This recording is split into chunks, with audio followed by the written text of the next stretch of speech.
속도, 가속도, 중력 가속도에 대한 동영상입니다. 갑자기 웬 물리 이야기를 하냐 하겠지만 제가 물리와 수학을 복수 전공했어요.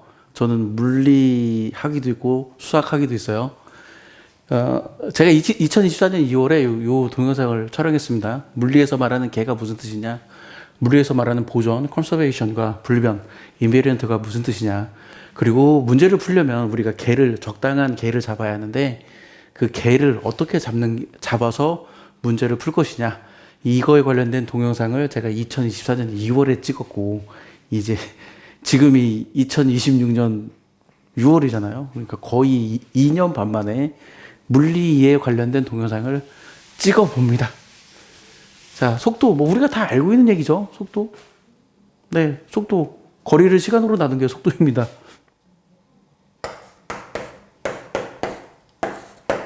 이동거리를 시간으로 나눈 게 속도예요.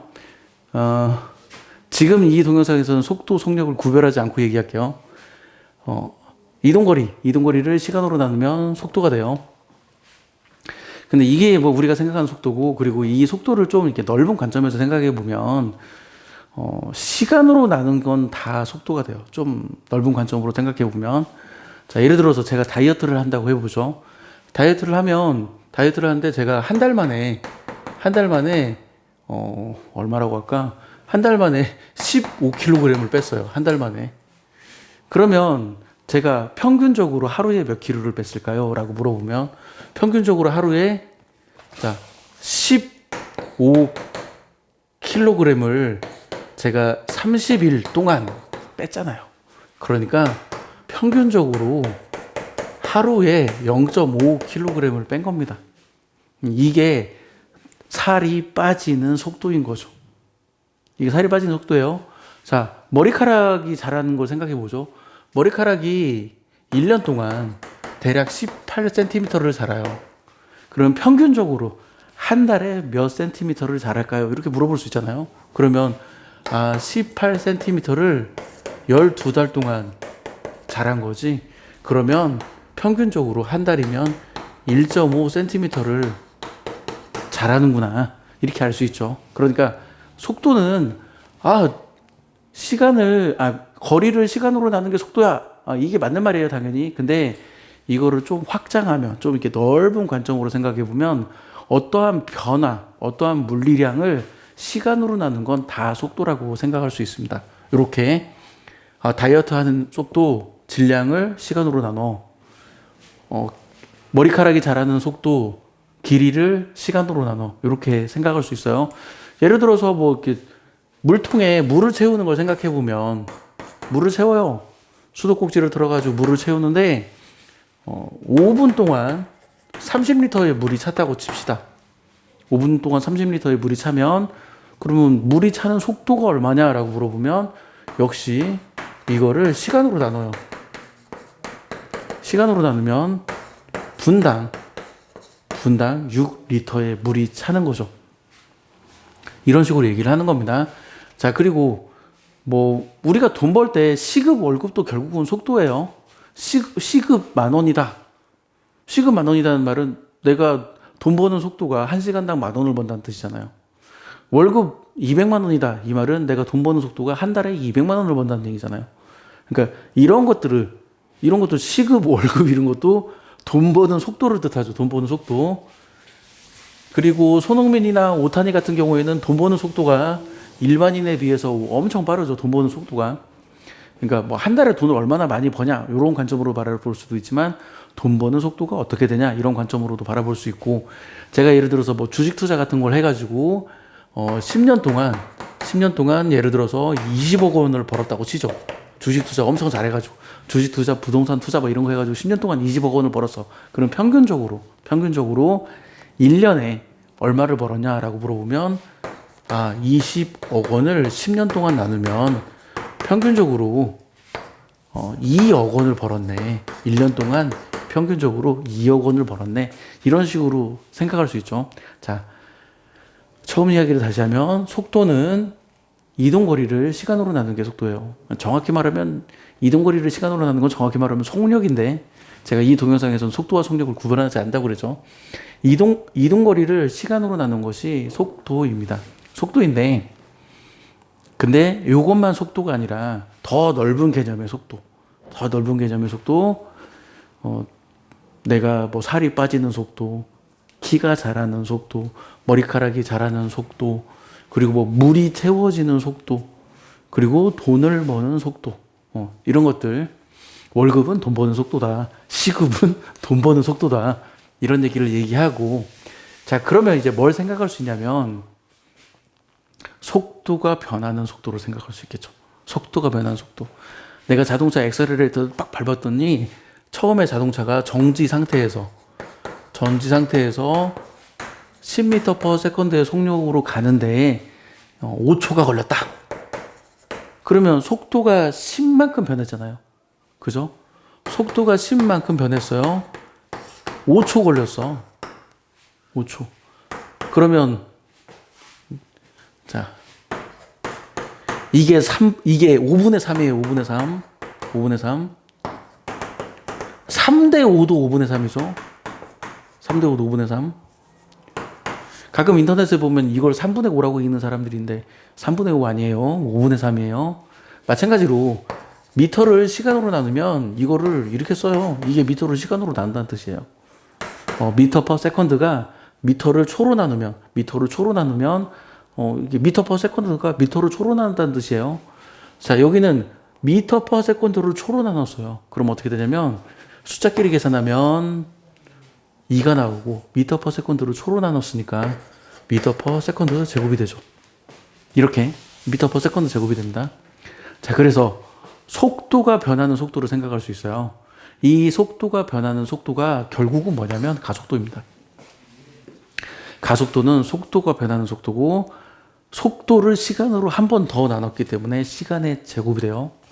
그러면 가속도가 변하는 속도도 생각할 수 있겠죠?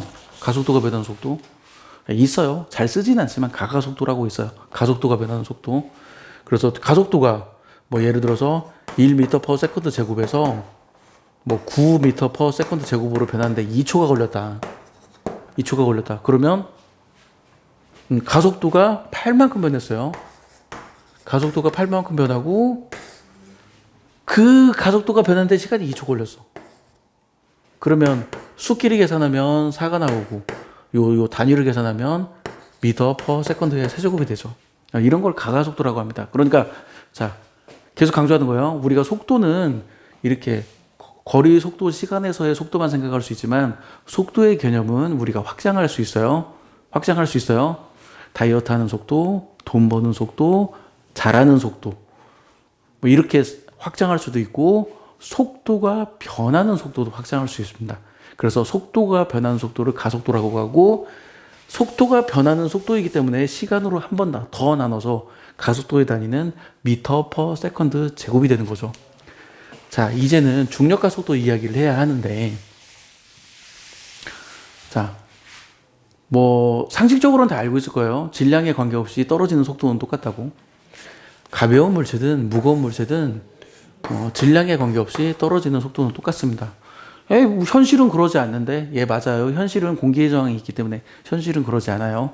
하지만 그 공기의 저항이라는 걸 제외하면, 그러니까 공기가 없는 진공 상태에서는 가벼운 물체든 무거운 물체든 떨어지는 속도가 똑같고, 우리 일상의 용어는 떨어지는 속도가 똑같다라고 얘기하고, 물리에서는 이걸 뭐라고 그러냐면 가속도가 똑같다고 얘기합니다.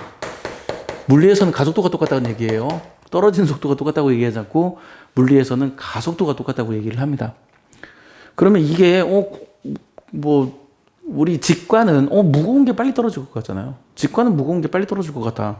그리고 지금도 이 동영상 보는 여러분들도 이상하네, 무거운 게 빨리 떨어질 것 같은데 무거운 거나 가벼운 거나 똑같이 떨어진다는 게 말이 안 되네, 이렇게 생각하는 사람도 있을 거예요. 자, 이거를 갈릴레이가 뭐 피사의 사탑에서 이거 떨어뜨려서 증명했다 이렇게 말을 하는데, 갈릴레이는 이거를 논리로 설명을 했어요. 귀류법을 이용해서 결론을 부정해서 모순을 이끌어내는 귀류법을 이용해서 논리로 설명을 했는데, 자, 이제 갈릴레이의 설명을 그냥 각색해서 각색해서 제가 얘기를 해볼게요. 자, 뭘 하려고 하냐면 제가 스카이다이빙을 한다고 생각해 보죠. 제가 스카이다이빙을 하는데 당연히 공기저항 같은 건 생각하지 않아요. 제가 스카이다이빙을 하는데 저하고 제가 키우는 조그만한 5kg, 몸무게가 5kg 정도 되는 조그만한 개랑 같이 뛰어내린다고 생각하죠. 자, 만약에 귀류법을 쓰는 거예요. 무거운 게 빨리 떨어진다라고 가정을 하면, 무거운 게 빨리 떨어진다고 가정을 하면 여기서 모순을 이끌어낼 겁니다. 무거운 게 빨리 떨어진다고 가정을 하죠. 그러니까 스카이다이빙을 하는데 나하고 우리 집에 키우는 강아지하고 같이 떨어져요.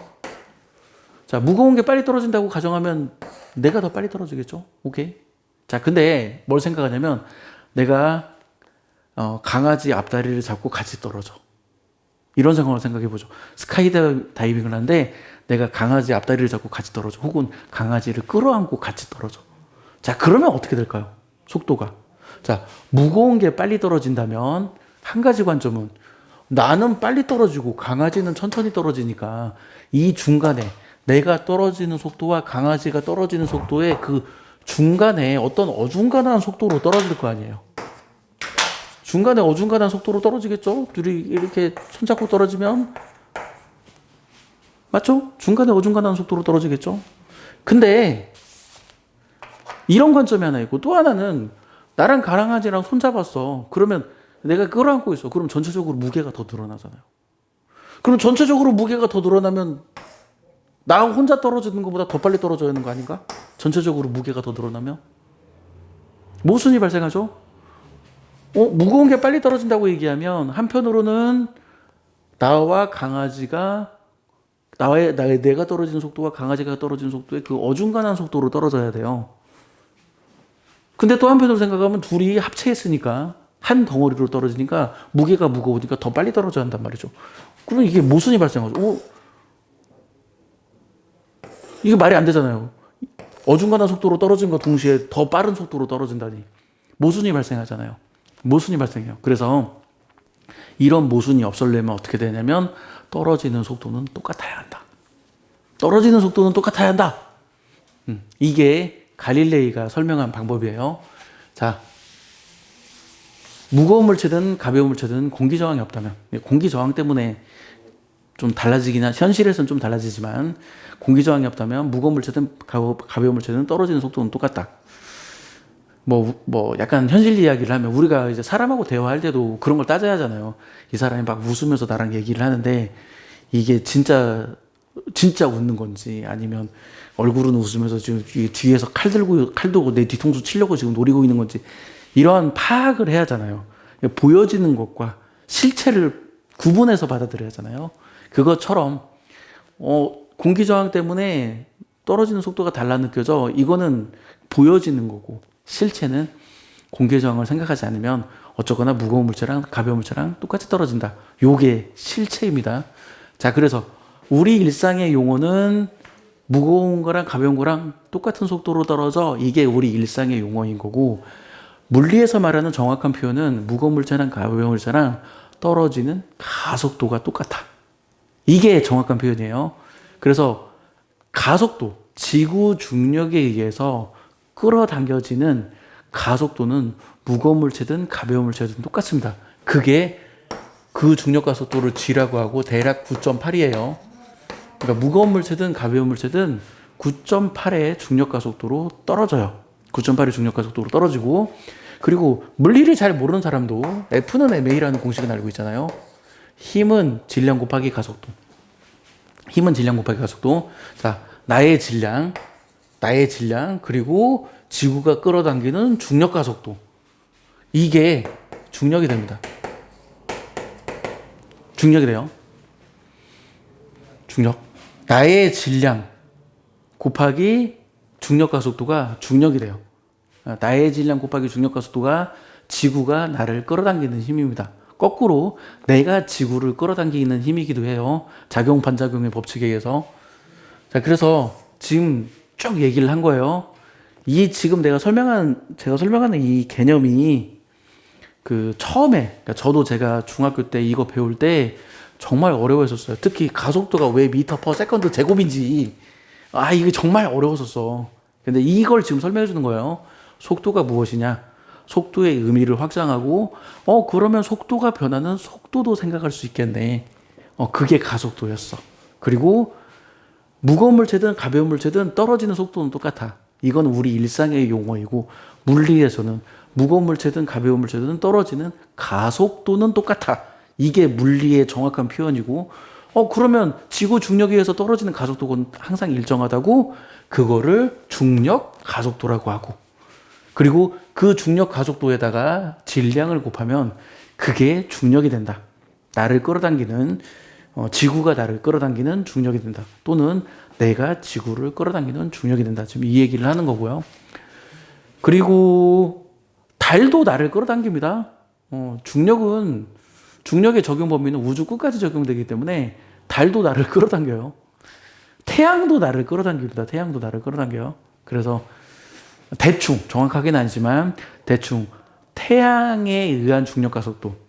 태양은 엄청 크지만 거리가 멀잖아요. 그래서 태양이 나를 끌어당기는 힘이 지구가 나를 끌어당기는 힘에 비해서 그렇게 세지는 않아요. 근데 태양에 의한 중력 가속도가 지구에 의한 중력 가속도의 대략 100분의 1 정도 되고, 달에 의한 중력 가속도는 대략 10,000분의 1 정도 돼요. 정확한 값은 아니고 대충의 값으로. 그래서 지구 표면에서는 지구에 의한 중력 가속도가 훨씬 더 압도적으로 세죠.